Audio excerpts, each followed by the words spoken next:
그 꿈을 처음 꾼 날부터 초여름의 그 새벽까지 4년이 지나 있었어요. 그 사이에 경아는 몇 사람과 길이 갈라졌어요.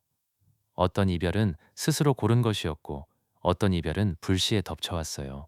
뒤의 것에는 가진 힘을 다 써서 버텼고요. 그 4년을 경아는 사건으로 설명하지 않아요. 겪은 일 대신 그것을 지나온 몸의 자세만 늘어놓아요.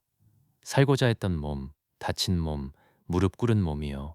그해 늦봄, 싸움이 끝난 뒤 경아는 서울 바로 바깥에 새를 얻어요. 복도가 바깥으로 난 낡은 아파트예요.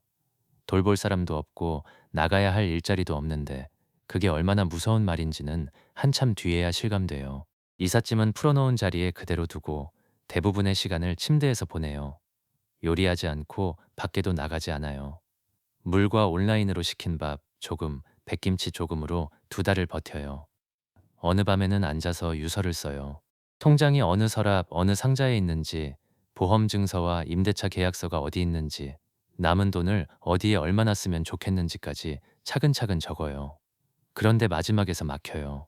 이 일을 맡아줄 사람의 이름이 떠오르지 않는 거예요. 누구에게 이런 패를 끼쳐도 되는지 정할 수가 없어서 받는 사람 이름이 들어가야 할 자리는 빈 채로 남아요. 몇 주가 더 지나고 경아를 침대에서 일으킨 건 희망이 아니었어요.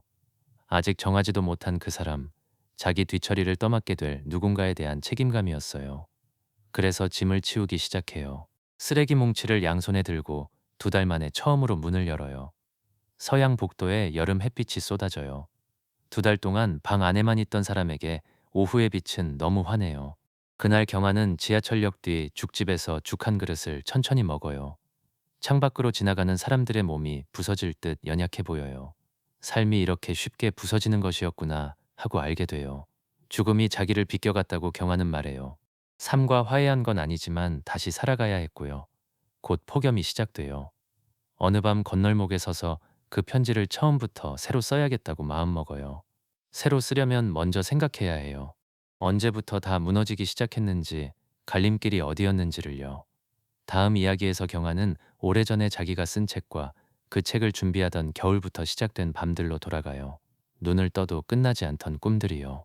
그 꿈이 왜 자꾸 그 벌판으로 돌아왔는지 조금씩 열어볼게요.